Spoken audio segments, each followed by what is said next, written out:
할렐루야. 자, 인사하겠습니다. 참된 예배자가 됩시다.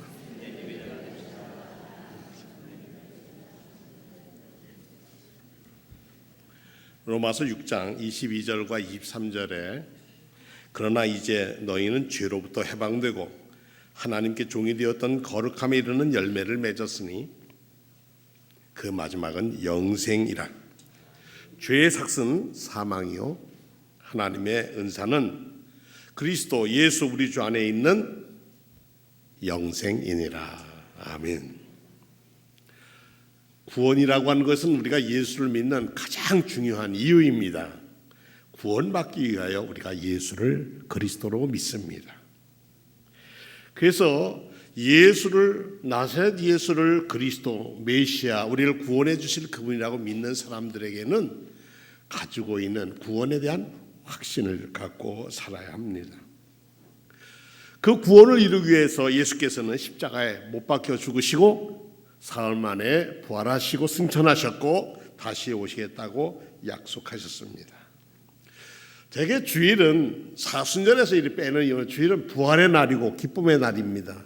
아마 안식일로 따지면 토요일이 안식일이 되겠죠. 그러나 우리는 예수께서 부활하셔서 우리에게 구원의 산 소망을 주신 날을 기리는 그런 기쁨의 날입니다. 구원이란 말은 도와서 건져준다는 말입니다. 제 선배 목사 하나가 저 죽변이라는 데서 목회를 했습니다. 근데 이제 죽변교회를 다니면서 이제 방파제를 이렇게 걸어갑니다. 이제 묵상도 하고 걸어가는데 조그만 아이가 이제 배가 정치망 어선에 가는 배가 있으면 배 옆에 뒤에 조그만 작업선이 한 사람 타는 조그만 배를 하나 달고 다닙니다. 왜냐하면 그물을 손질해야 되기 때문에. 거기에 올라서서 이러고 이제 장난을 하는 거예요. 배가 일렁일렁 하니까 야 저러다가 빠지겠지 하고 걱정이 됐는데 아니나 다를까 하다가 펑 하고 빠졌는데 이 방파제 옆은 깊습니다. 그래가지고 이분이 고무신을 신었대. 달렸답니다. 달려갔는데 입이 한번 푹 하고 들어갔다가 욱 하고 올라왔는데 또 들어가는 거예요. 그 다음에 올라오는 걸 머리카락을 탁 잡아서 윽 들었더니 훅 하는데 그냥 얼굴에다가 물을 팍 뿌렸죠. 먹은 물. 세례를 받았답니다. 자기가. 그런데 누가 구원됐어요? 아이는 살았다는 겁니다. 그 아이를 딱 건져놓으니까 저쪽에서 아무개야 하고 이름 보니까 엄마 울면서 그냥 고맙다는 인사도 없고 그냥 막 뛰어가더라는 거예요. 그러면서 생각하기를 그래 내가 그렇지 하나님이 예수 그리스도가 구원해 주셨는데도 고맙다는 말도 안 하고 감격도 잊어버리고 살려주신 거 생각도 안 하고 내가 목사라고 여기까지 왔지. 그 생각이 들어서 구원이라는 것은 건져주지 않으면 누가 돕지 않으면 죽는 것이 구원이구나. 구원은 10원에서 1원 뺀 게 구원 아닙니다. 그 구원은 요즘 9원짜리는 어디가 쓰지도 못합니다. 구원에는 세 단계가 있습니다. 첫째는 죄로부터 해방되어야 합니다. 죄로부터 해방되지만 구원받지 못한 사람입니다. 두 번째는 구원을 받게 되면 생활이 달라집니다. 거룩한 열매를 맺게 됩니다. 생활이 바뀝니다. 그리고 마지막으로 구원에 이르면 완성은 영생입니다. 제가 어제 유튜브를 보는데 최강이라고 하는 탤런트인가 하는 여자아이가 나와서 이렇게 CBS에서 이렇게 새롭게 하소서 대담하는데 그런 얘기를 해요. 저는요 술하고 담배 없이는 못 살았다는 거예요. 여자 탤런트가 그냥 늘 술과 담배였대요. 늘 술과 담배. 근데 왜 먹는지도 모르고 하고 사람들 볼 때 막 이러다가 방에 들어가서 문만 닫으면 눈물이 졸졸졸졸 흐른다는 거예요. 알고 봤더니 그게 우울증이었다는 거죠. 밖에 사람들 만나면 금방 기뻤다가 들어오기만 하면 그렇게 허전하고 자존감이라는 건 하나도 없고 도저히 살 희망도 없고 이러다가 자살해야 되겠다 하는 생각까지 들고 그랬는데 어느 날 친구를 따라서 교회 내 아마 그가 뜨겁게 통성기도를 했던가 봐요. 처음 교회를 갔는데 기도하는데 자기 생각이 이런 기도가 나오더래요. 살려주세요. 다른 말 하나도 안 하고 자기는 그 말만 할 때 하나님 살려주세요. 살려주세요. 그리고선 마음이 다짐했대요. 이제 술을 먹더라도 먹고 싶을 때만 먹겠습니다. 담배를 피워도 꼭 피워야 할 때가 돼야 피우겠습니다. 그렇게 하나님한테 자기가 약속을 했대요.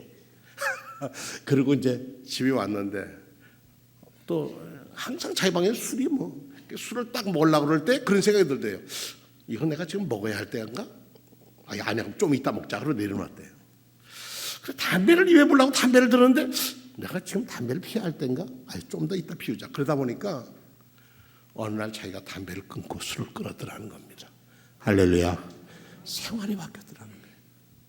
그리고 내가 예수 믿고 얻은 것이 선물로 받은 것이 있는데 자유라는 것을 내가 받았다는 거예요. 그 자유를 받았는데 어떤 자유냐? 세상에 주는 자유는 꼭 그게 끝이 끈끈하고 안 좋다는 거예요. 세상에 주는 하나님이 주시는 자유는 죄와 사망에서 주는 자유를 얻었다는 거예요.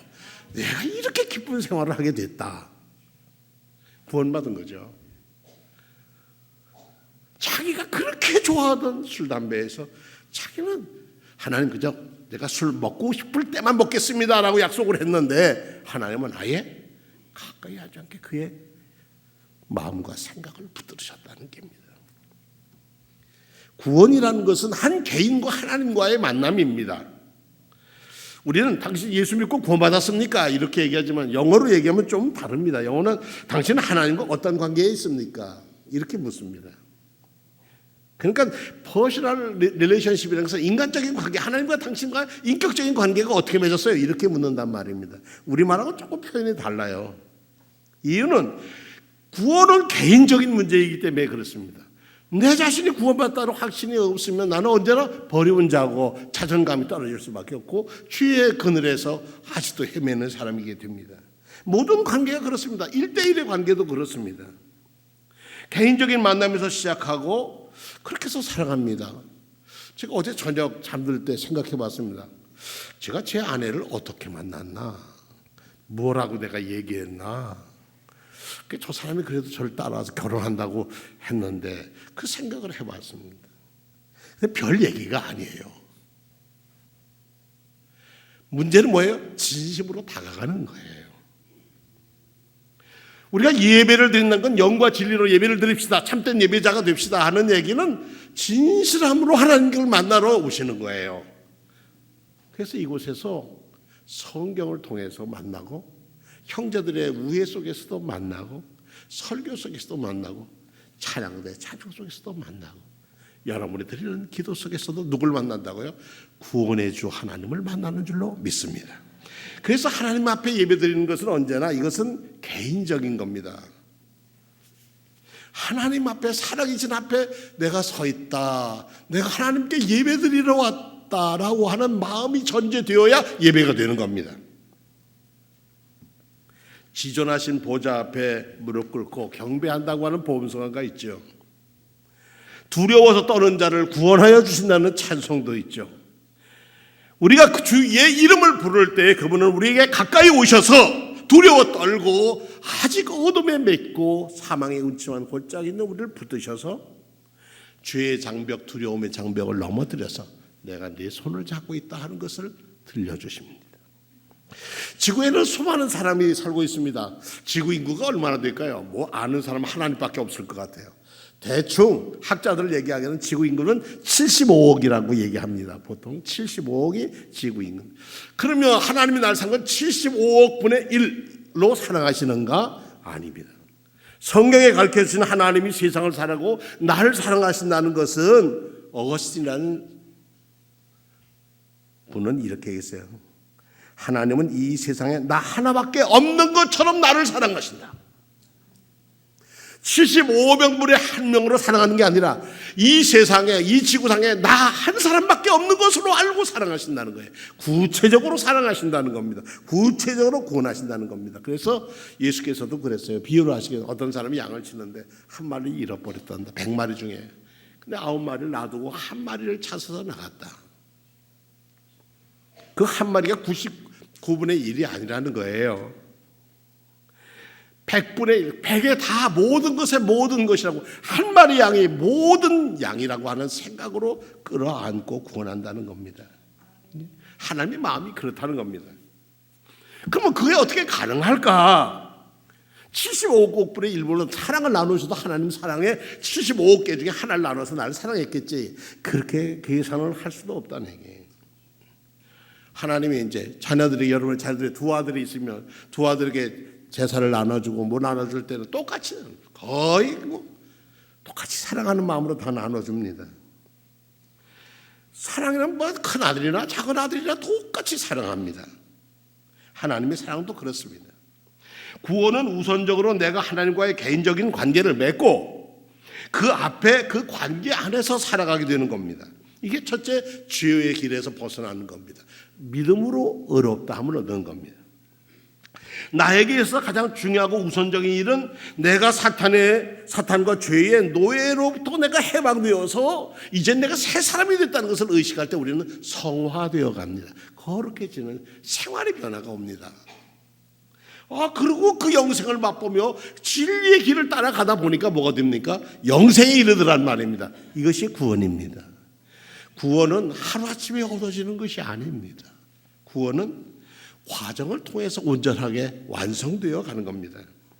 은혜를 맛보고 그 안에 잠겨 살게 되면 내 삶의 변화가 옵니다. 그러니까 우리 삶의 변화가 없다 할 때는 내가 그리스도의 진리의 말씀과 만나지 않았다는 것든가, 만난 적은 있는데 지금은 시들해졌다든가, 아니면 내게 아직까지는 내가 더 사로잡고 진리의 말씀은 저 뒷전에 가 있지 않는가 한번 생각해 보아야 할 일입니다. 자신만의 싸움에 사로잡혀 있던 사람들이 눈을 떠서 이웃을 보게 될 수 있을 때 그 사람이 거듭난 사람들이고 구원받은 사람입니다. 전에는 내 집만 잘 살고 우리나라면 잘 살면 되는 줄 알았는데 어렵게 고통당하는 나라를 보고 그냥 그럴 수가 없어서 그 나라도 도와줄 수 있는 나라가 될 때 그 나라가 구원받은 나라가 되는 겁니다. 지금 시리아, 북아프리카에서 난민들이 유럽으로 가려고 목숨을 걸고 배를 타고 갑니다. 그거 보트피플이라고 하죠. 가다가 풍랑 맞으면 그냥 죽는 거예요. 도착하면 난민 수용소에 가게 되는데 다른 나라에 가서는 안 받아준다는 거예요. 근데 이탈리아, 스페인, 그리스 이런 나라에 들어가면 받아준다는 거예요. 왜 받아주냐? 그 나라는 뭐예요? 하나님을 믿고 생명을 소중히 하는 나라니까 받아준다는 거예요. 지금 유럽에서 지금 난민들 못 들어오게 얼마나 막고 있습니까? 뭐 미국도 그렇죠. 우리나라 야구선수 하나가 뭐 했다고 못 들어간다. 그래요. 그런 세상 속에 우리는 살아요. 사도 바울도 부활하신 예수님을 인격적으로 만난 다음에서야 자기가 구원받았다는 것을 알았어요. 눈먼 상태에서 눈을 뜨게 된 것만이 아니라 내가 알던 율법에 매여 살던 내가 그것이 나를 자유할 수 없고 복음이 나를 자유하게 한다는 것을 체험을 한 거예요. 그리고 그거 가지고 아라비아 광야에 가서 3년을 살며 자기를 돌봅니다. 그리고 그는 다시 복음의 사람으로 돌아옵니다. 그는 고린도후서 5장 17절에 이런 고백을 합니다. 누구든지 그리스도 안에 있으면 그는 새로운 피조물입니다. 옛것은 지나갔습니다. 보십시오. 새 것이 됐습니다. 그 사람은 옛 사람이 아니라 옛 가치관에 매여 사는 사람이 아니라 새로운 가치자, 복음이 일러준 대로 하나님 사랑, 이웃 사랑하는 사랑으로 바뀌어졌습니다. 구원의 사람이 됐습니다. 이렇게 말씀하는 거예요. 거듭난다 하는 말은 위로부터 난다는 말과 위로부터 성령으로부터 거듭난다는 말도 함께 쓰입니다. 그렇습니다. 구원은 자기 중심적인 삶에서 벗어나서 예수 그리스도의 중심, 성삼위 하나님의 일체의 중심으로 옮겨졌을 때 우리는 구원받았다. 그렇게 말합니다. 그런데 우리는 세상 살면서 그렇지 못할 때가 많이 있습니다. 최강이라고 하는 탤런트처럼 자기가 마음대로 살아도 자기 기쁨도 없고 사람들 앞에서는 참 뭐 행복한 척했는데 문 닫고 자기 방에 들어가면 하염없이 울면서 내가 왜 이렇게 살아야 하는가를 고민했다는 젊은 탤런트. 그런 사람들이 예수의 복음을 접할 때 그는 새 사람이 됐다는 거예요. 이 세상에 예수 그리스도 없이 사는 사람은 생지옥에 사는 사람과 같습니다. 죽음의 세력 안에 살며 신음하며 살게 됩니다. 그러나 예수 그리스도가 우리 위하여 십자가 지시고 죽으셨고 보혈의 피로 우리 죄를 씻으시고 그런 사망 권세를 이기셔서 부활하셨고 승천하셨으며 다시 오신다고 약속하신 것을 믿으면 구원에 이릅니다. 누구든지 주의 이름을 부르는 자는 구원을 얻으리라. 그렇게 불렀습니다. 피조물이 고대한 바는 하나님의 아들들이 나타나는 것이니 피조물이 허무한 데 굴복하는 것이 아니라 자기 뜻이 아니요 오직 굴복해 하시는 이로 말미암음이라. 하나님의 자녀들, 구원받은 자녀들이 나타나기를 기다린다고 하는 것입니다. 사도 요한은 반모섬이라는 곳에 하나님 예수 믿는다는 것 때문에 쫓겨나서 유배를 갔습니다. 거기서 언제 돌아올지도 몰라. 그런데 그가 환상 중에 이런 걸 봅니다. 요한계시록 21장에 보니까 내가 또 새 하늘과 새 땅을 보았다. 내 눈앞에 펼쳐지는 하늘의 새 하늘과 새 땅을 보았는데 처음 하늘과 처음 땅이 없어졌고 바다도 다시 있지 않더라. 새로운 세계를 보았다. 그런데 이 말씀은 어디예요? 오늘 교동문 말씀과 이사야의 이미 예언자가 예언한 말씀입니다. 그 예언이 성취됨을 나는 보았다. 어떤 사람? 예수 그리스도를 구주로 모시는 사람들에게는 보인다는 겁니다. 천사의 타락과 인간의 범죄로 인해서 하나님과의 피조의 세계는 하나님이 원래 지으신 낙원의 상태를 잃어버렸습니다. 그래서 신낙원이라고 그러죠. 인간의 죄악에 대한 심판이 피조 세계가 같이 감당하게 됐습니다. 그것이 창세기 3장의 가르침입니다. 바울 사도는 깊은 영적 차원에서 그 사실을 알아본 것입니다. 인간만이 아니라 온 피조의 세계가 사도 요한의 환상 가운데 본 새하늘과 새 땅의 임하기를 갈망하고 있다는 사실을 봅니다. 요즘 우리나라의 가장 큰 문제는 저 바닷속에 건진 세월호라는 배 이야기입니다. 저도 시간 나는 대로 봅니다. 어디까지 됐을까? 하나님이 이제 이 나라를 사랑하여 주시고 그 상처받은 사람들, 이 민족이 상처받은 걸 알아야 하는데, 근데 어쩌면 하나님께서 좋은 일기를 주셔서 할렐루야, 정말 그들이 바닷가에 서서 온 국민들에게 허리 굽혀서 감사합니다. 인사하고 눈물로 억울합니다. 그렇게 얘기하지 않고 감사합니다 하고 인사하는 걸 보면서 우리나라는 하나님 나라 축복받을 나라다 생각을 했습니다. 뭐 나중에 뭐가 어떻게 밝혀질지 모르지만 저는 9명이 좀 다 돌아왔으면 좋겠어요. 그런데 우리로서는 그것이 무슨 대단한 것이냐 할런지 모르지만 가족들에게는 실종자라는 얘기가 싫다는 얘기죠. 잊혀진 사람이라는 것이 그렇게 싫다는 거예요. 우리는 하나님으로부터 잊혀진 사람이 아닙니다.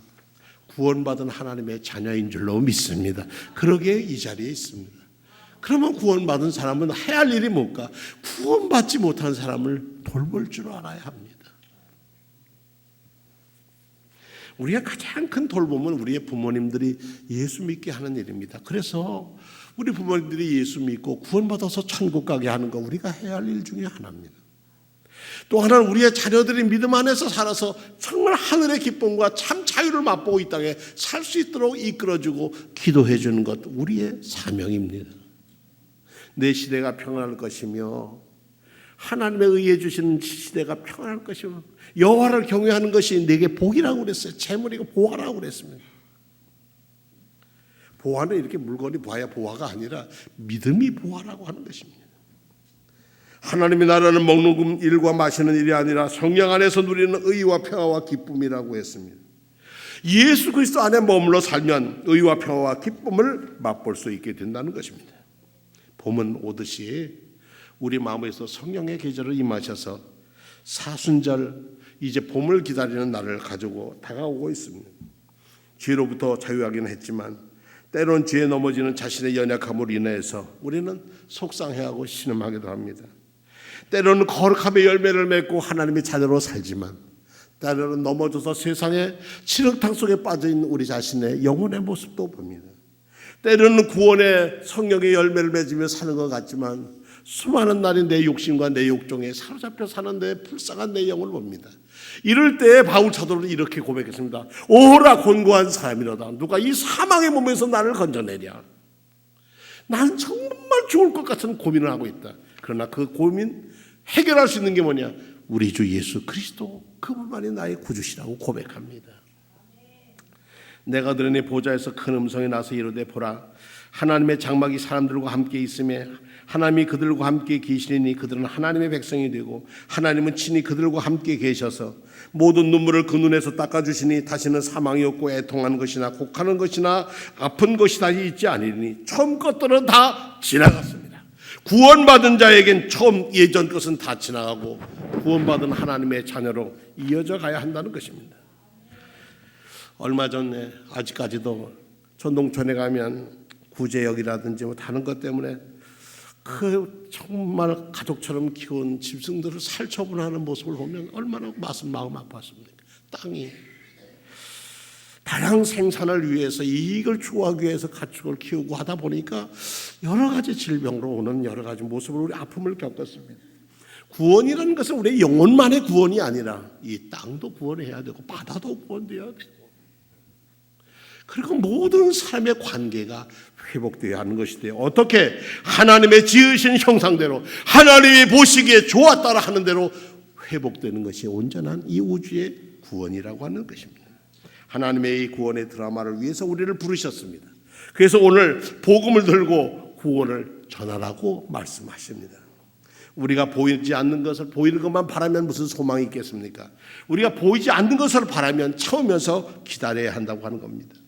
나 혼자 천당 가고 나 혼자 천국 가서 사는 게 아니라 더불어 함께 이 땅에 하나님의 나라를 이루는 것이 우리의 사명입니다. 하나님의 뜻이 실현된 인류 사회가 천국임을 믿는다고 우리는 고백을 합니다.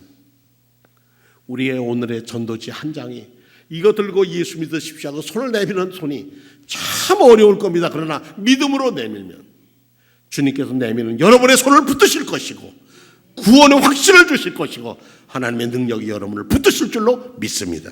하나님의 복음을 위해서 오늘 우리 자신이 나의 모든 것을 내려놓고 주의 복음이 더 소중함을 증거하는 복된 날 되시기를 축원합니다. 다 같이 신앙 고백하겠습니다.